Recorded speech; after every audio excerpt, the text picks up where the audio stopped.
I want to turn to the National Shipbuilding Strategy, which in the last Parliament all parties agreed to in the hope that we could create a new system which wouldn't result in boom and bust at the shipyards. But last year we had the first discussions that there might be a gap on the West Coast between the production of the offshore fisheries patrol vessels and the new supply ship that might be as long as 18 months. And this week we had reports coming from Halifax that the Arctic offshore patrol vessels and the Canadian service combatants might also have an 18-month gap. So that 18-month gap isn't acceptable for families who depend on those jobs. And it also means these are high-skilled workers that we're going to lose expertise in those 18 months in order to produce what we need for the Canadian military.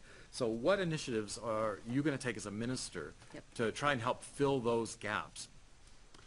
Thank you. I think you've nailed the two issues. First of all, it's not good for Canadian dollars that we lose that expertise. So our investments, it will cost more to build ships if there's a gap in production. It will take longer because we'll have to ramp up the expertise as we move on to the next ship. And it's certainly not at all acceptable for people and jobs. So we recognize these gaps. I think, Michael, you're probably better positioned to me to talk about but we are working with both shipyards, is what I will tell you, on the gaps both on the west and the east coast, working to find creative solutions to help address this issue. Yeah, absolutely. Thank you, Minister.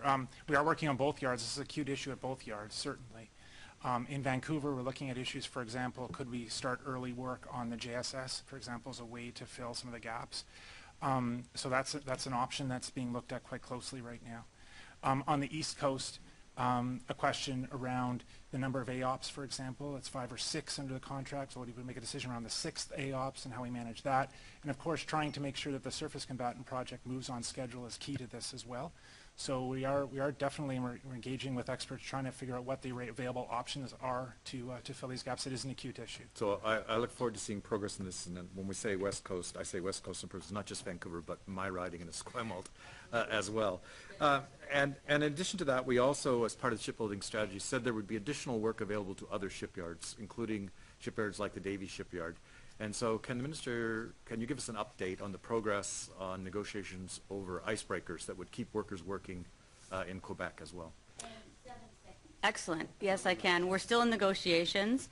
We recognize the expertise of the workers at Davie, and there's really nothing more to update you on that. We're still at the table.